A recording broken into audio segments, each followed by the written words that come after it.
Good morning, everyone, on this beautifully snow-covered, chilly Sunday just before Christmas. May this day and the coming week find you and yours healthy, cozy, and looking forward to a lovely holiday season, in spite of how challenging these months have been for so many. Welcome to the North Chapel's virtual Sunday service. I am Mary Jean Taylor, and I am so glad you are here. As always, you can find information about everything North Chapel at our website, www.northchapelvt.org. If you haven't already done so, it is truly hoped that you can pledge to support our church again this year.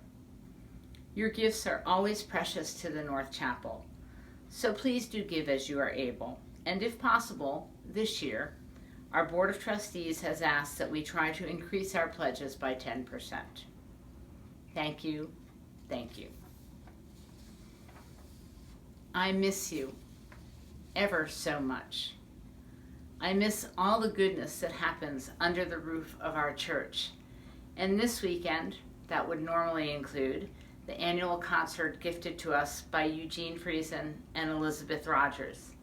You will be thrilled to know, though, that they have still blessed us all with music for this service. So much gratitude to them for their generosity. Lastly, as you think about your coming week, please know that the link for our Christmas Eve service will be sent to you on Thursday morning, so that you can include church in your plans, should you like. These words, from a favorite, once-upon-received Christmas card, and with no known author, are not colored by a pandemic, and have always offered me hope. May they do the same for you. To me, this year, there is no greater thought or word to embrace than hope. This Christmas, mend a quarrel, seek out a forgotten friend, write a love letter, share some treasure, give a soft answer, encourage youth, keep a promise, find the time, forgive an enemy, listen, apologize if you were wrong,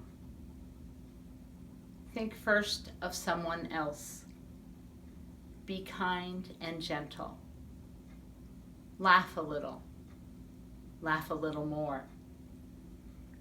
Express your gratitude. Gladden the heart of a child. Take pleasure in the beauty and wonder of the earth. Speak your love. Speak it again. Speak it once again. Wishing you and yours a warm and lovely holiday season, and a new year brimming with all good things, especially hope. Our opening hymn is Angels We Have Heard on High. Let's sing.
Hello, my name is Laura Foley, and I'm speaking to you today from the snowy woods of Pomfret, Vermont.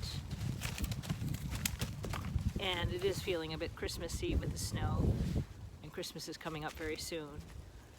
I wanted to share with you a poem really about the wonderful power of the imagination and how children certainly often possess that, and how we can too if we nurture that. And so this is about picking up the trash with my granddaughter.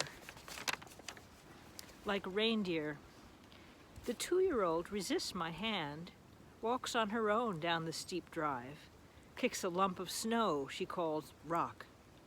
At the bottom of the hill, Christmas waits in sacks, bright wrapper and ribbon just visible through black plastic, cardboard waving from the recycling bin in December wind.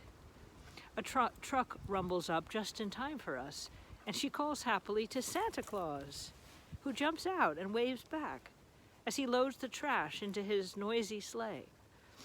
In white beard, ski cap, fluorescent green vest, I can see what she has seen in him, and how he now begins to see himself as he ho-ho-hos down the road, red taillights twinkling, engine thundering, as he grinds the gears like 100 reindeer.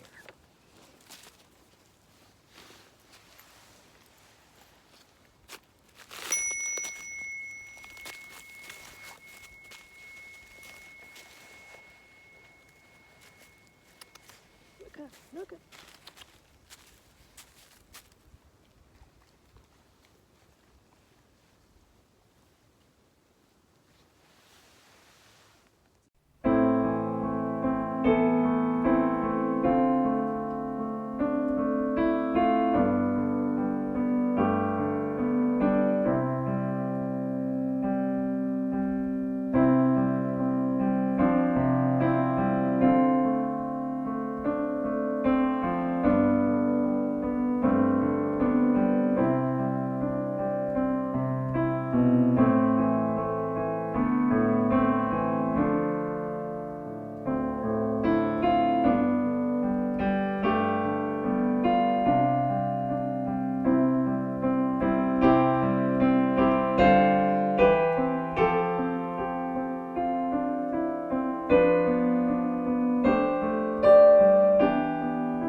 Good morning and good Sunday. I hope that this new day finds you well. I'm so happy to see the snow. It just came cascading off the roof. It's so beautiful at this time of year. My name is Leon Dunkley, and I am honored to serve here at North Universalist Chapel Society, or North Chapel here in Woodstock, Vermont. Today is Sunday, December the 20th, and the title of this morning's reflection is The Open Hand of Christmas. I'm so happy to be joined this morning by Sophie Leggett, one of Woodstock's own.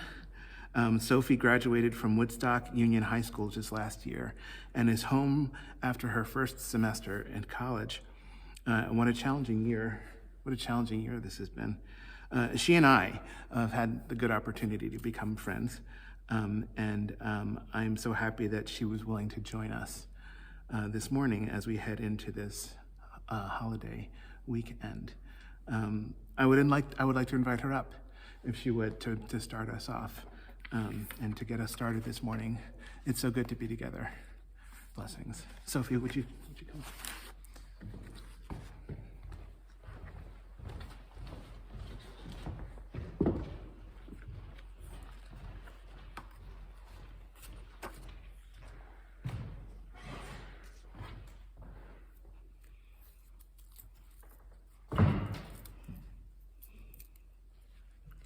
Good morning.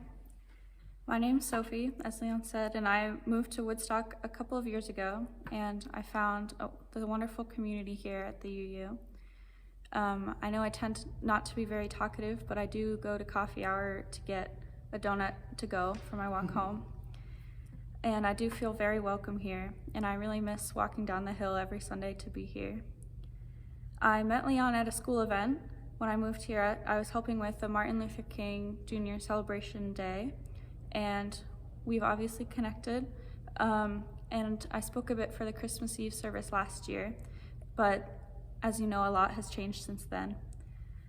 I had asked Leon if I could read a poem sometime for the virtual service, and I ended up here in the reflection, but I'm really honored to be speaking with you today, and I want to talk a little bit about our feelings around this time of year.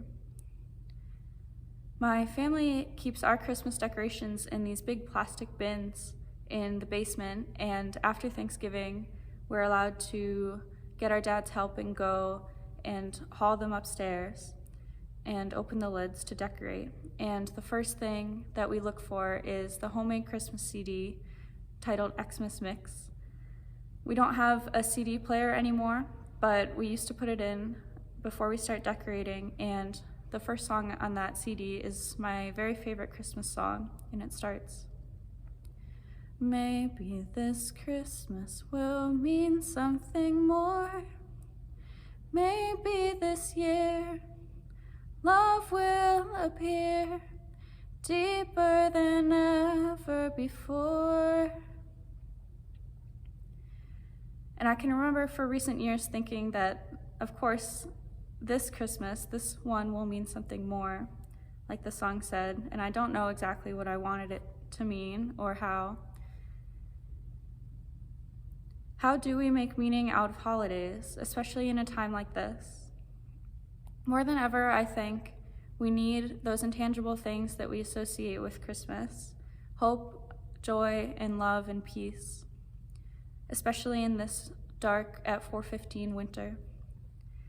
My family sets up our trinkets and garland and a tree until the house brims with red and green.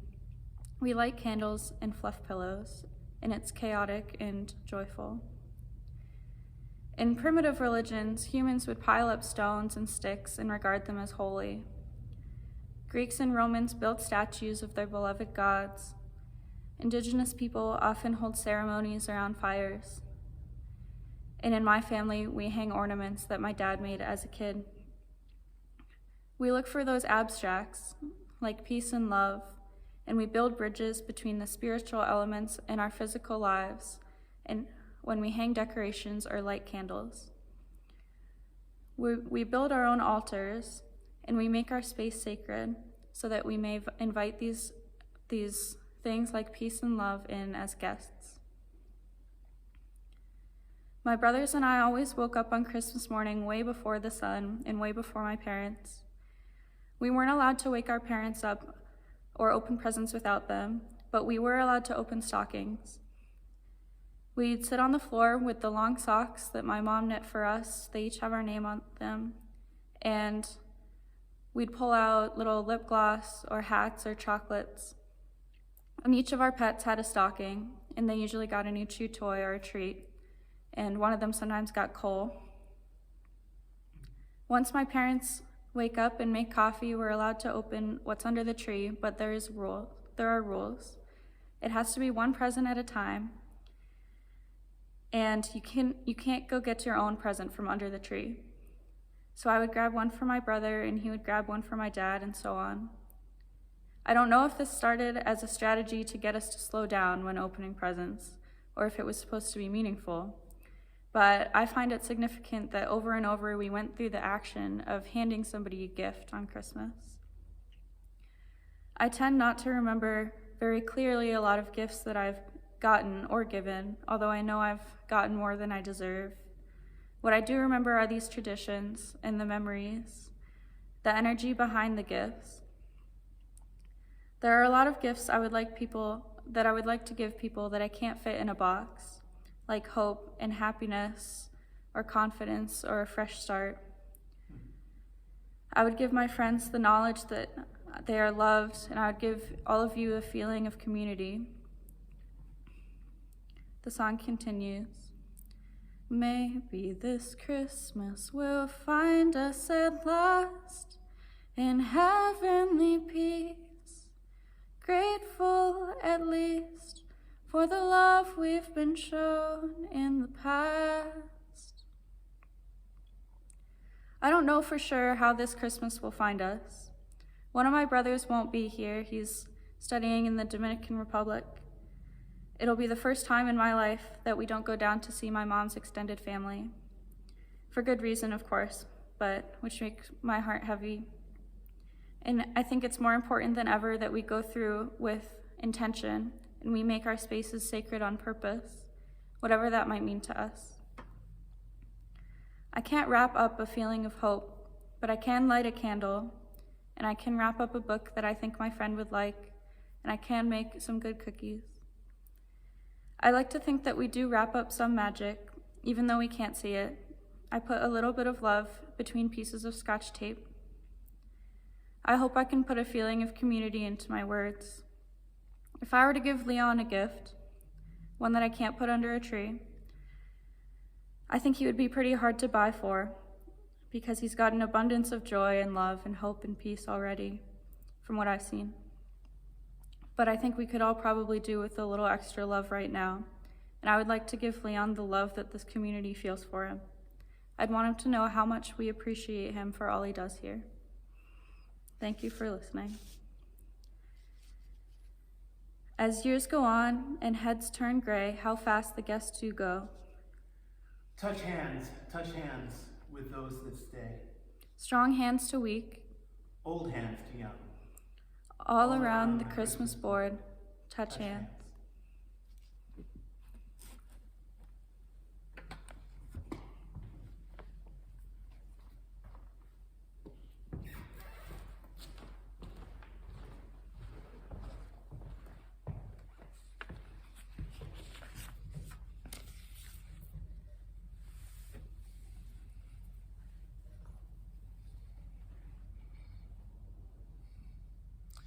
Good morning, Starshine.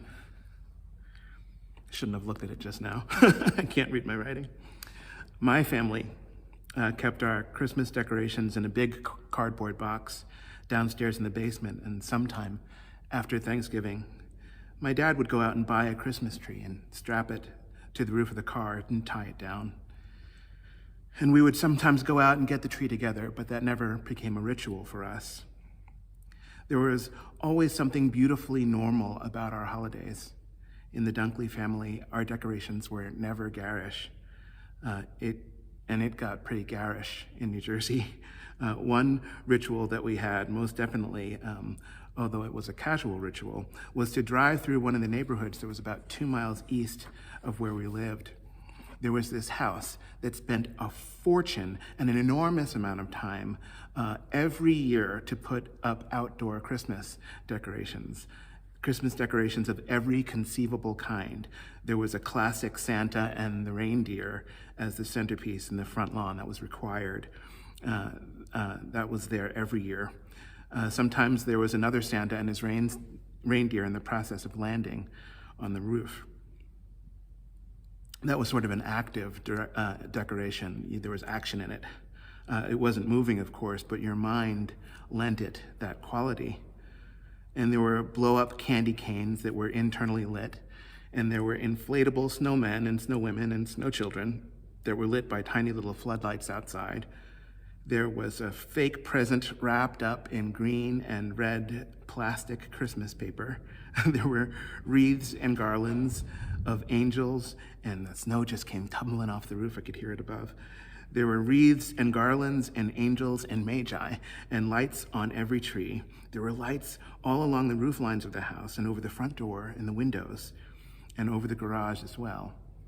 There was a Santa popping out of a fake chimney on the front lawn and giant Christmas tree decorations that were lying just so. There were also little gingerbread families on their way to little gingerbread houses, and there were toy maker elves with hammers and chisels and sanders and tiny little brushes, and there were nutcracker soldiers in regiment lines and big smiles on their faces.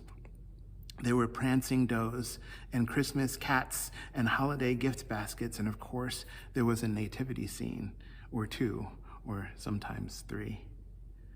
I can't even begin to imagine what it looked like inside of that house. The amount of electricity that setup required was unimaginable to me. Each year, with the whole family in tow, we would make our way down towards that house. We would drive by, noticing, and we couldn't help but notice, all of the Christmas time fabulousness. It was a totally different decorations scenario at my house. For years, there was only a peace sign, circular peace sign with a line through it and then two lines coming down. It was strewn with blue and red Christmas lights. We were so very quiet by comparison. And inside of our house, maybe you might imagine the scene. We would set up the Christmas tree and decorate it each year. The lights and the ornaments, the tiny, shiny apples and the fabric pears, the gold and silver stars circa 1968. There were strings that we used to hang them from the tree that would tangle unimaginably. Each year we spent an enormous amount of time untangling them. My sister and I had our favorite Christmas ornaments. I think hers was the angel and mine was the horse, if I remember. I do remember waking up early, way before our parents. I remember that we were allowed to open our stockings as early as we wanted to, but like Sophie's family, we had to wait to open the Christmas gifts that were beneath the tree. Now, our stockings were stuffed pretty tight each year. They had many things that changed, but there were also many things that remained the same year after year, things that left a little spiritual groove in me every year. Me and my sister would get an orange at the bottom of our Christmas stocking. And there would also be right there, right next to the orange, there would be a box of raisins.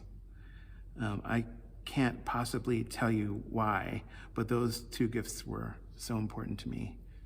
I am grateful to Santa, of course, that I got the same gift every year. I got different things too. I got a G.I. Joe eraser one year because my dad was in the Army and he knew that I was drawn to the adventure of that kind of thing. Little boys like to be heroes. So I got this G.I. Joe eraser. It went with the rest of my G.I. Joe paraphernalia. And I used it for school for a while, but then it was gone. I missed that thing. The best part of opening the stockings was taking turns with my sister. I'd open something, and then she'd open something, and back and forth it went with us, trading tiny joys of Christmas.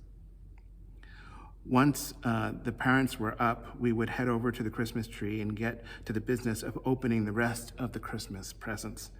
My dad would put on Handel's Messiah on the stereo, and suddenly the house would fill with music, every valley was suddenly exalted.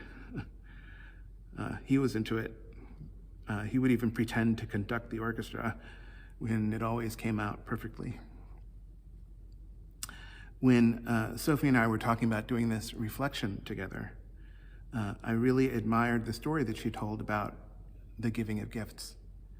I thought it was very beautiful, beautiful that the understanding in her experience was that gifts would be given to others, that no one would reach for their own gift. I thought that that was lovely. That practice in her family reminded me of a story, and I shared this story with her. One time, a group of ministers gathered for a conference in Western Connecticut. It was a strong group of leaders. It was a big group of headstrong people spending the weekend together. It was fun. At one point in the conference, we started doing an exercise, an activity. We were going to break into groups to discuss the meaning and the value of certain religious rituals, the lighting of candles or chalices, the ringing of bells, collective singing. We would talk about anything, and even the old weekly rite of passage that we call coffee hour. Everything was possible. I was in the group that was charged with discussing the meaning and the value of pouring and the ritual drinking of wine. We talked about it for a while. We were there, members of many faiths. We shared our own experiences and we listened to one another. One of us brought up the fact that the ritual of pouring and drinking wine sometimes occurs on the Sabbath. On the Sabbath, when the doing of work is expressly forbidden in some of our faiths. We wondered if the act of pouring wine actually constituted work, and if it did, what were we going to do about it? How would we treat that idea? We reasoned that the act of pouring wine would be considered work if one were pouring wine for oneself, or pouring wine because it was required of them. We further reasoned that it would not be considered work if one were pouring wine as a kind of blessing, as a kind of gift. This is what touched me about your story, Sophie. I love the idea of giving gifts to one another, where the giving of gifts is a gift in and of itself. I love that idea. And it's funny because in my Christmas experience, we didn't have that same practice around opening presents. In my house, if you saw a gift that had your name on it, you could get right to the opening of that gift. I mean, it wouldn't have felt good and it wouldn't have been good if I tore through all my Christmas presents unappreciatively or disrespectfully. I don't think that my family would have gone for that, because there are values deeper than just the gift itself. When I was 10 or so, I started learning this lesson. You see, I wanted this new 3-speed bicycle for Christmas. I was serious about it. I wanted a racing bike with a banana seat and the chopper handlebars and an old-style gear shift on the crossbar. It was a perfect bike for hockey stop skidding and popping wheelies and the like. I wanted that bike and I wanted it bad. I also knew that it might not be in the cards. It was really up to Santa. We would all have to see. When Christmas Day came, I was so excited. I could barely contain myself. I woke up early, so early that I couldn't even open my stockings because my sister wasn't awake. I had to wait for my sister to get up. It was one of the longest hours of my life. Finally, she stirred and we started opening our Christmas stockings. Then our parents got up and we could finally settle around the Christmas tree. I could tell that there was no bicycle beneath the tree. There was no box that was big enough. But I still hoped that there might be a card or a notice or something saying that the bicycle was on its way. We all opened our gifts and it was lovely, of course, good to be together. I was trying to hide my disappointment, which was enormous, but I was still trying to hide it. As the last gifts were being opened, I realized the truth. I would not be getting a bicycle that year. I was sad, but I was okay with it. But I wished it had been otherwise. I wished that there was going to be a different outcome. There was wrapping paper all around us at this point. The room just looked like a mess, so we started cleaning it up. stuffing the paper into this little tiny trash bag that we had. And my mother or my father said, Leon, could you go into the next room and get another bag for all of this wrapping paper? And so I did. And they were smiling when they said it. And they and Santa knew something that I did not. And I opened the door, and wouldn't you know it, there was that 3-speed bicycle with a big red bow on it. I just exploded. I screamed out loud. I wanted to go riding right away in my pajamas in the middle of winter. I was thrilled. I still struggle with this memory just a little bit. Because if Santa hadn't been able to fit that bicycle in his sleigh, would I still remember that Christmas as fondly as I do? Would the story still be so fun to tell? And I don't know what the answer is. All I know is that with the benefit of 45 years that have passed since, that I still remember a couple of things about that 3-speed racing bike: the banana seat, the handlebars that were perfect for popping wheelies. But that's just about all I remember. I don't remember what color it was. I don't remember how long I had it. I don't remember whatever became of it. I do remember the good gift of the joyful surprise.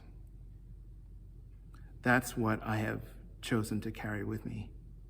The best part of that racing bike was immaterial. Joyful surprise was that gift's perfect speed. This is what I understand to be the open hand of Christmas. If I were to offer you 3 gifts, Sophie,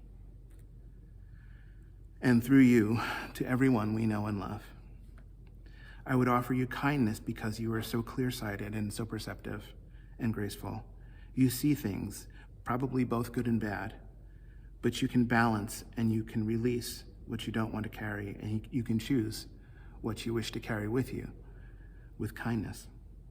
I would also offer you a metaphysical box of raisins because it's a family tradition and because it's easier to deal with than peeling an orange.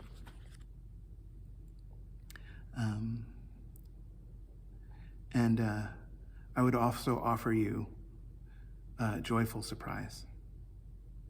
I do so with the open hand of Christmas. And as years turn gray, and as years go on, how fast the guests do go. Touch hands with those that stay. Strong hands to weak, old hands to young. All around the Christmas board, touch hands. May it be so. Every blessing. Merry Christmas. Blessed be and amen.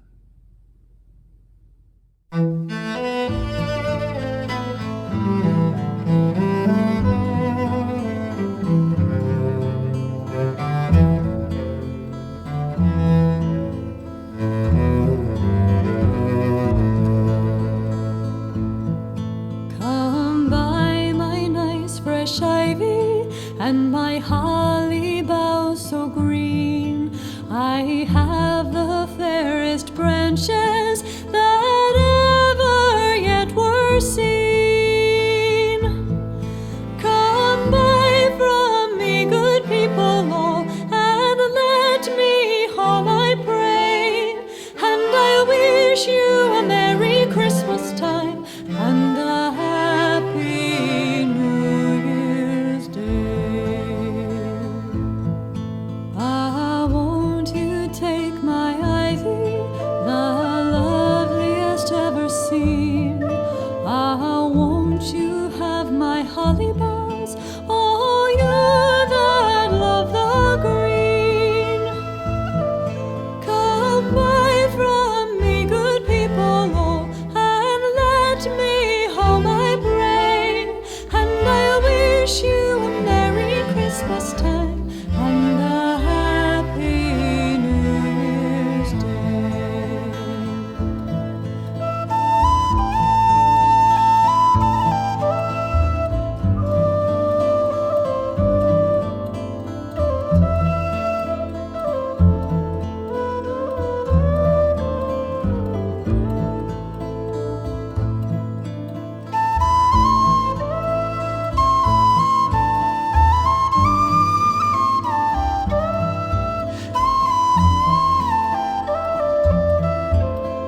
first hand.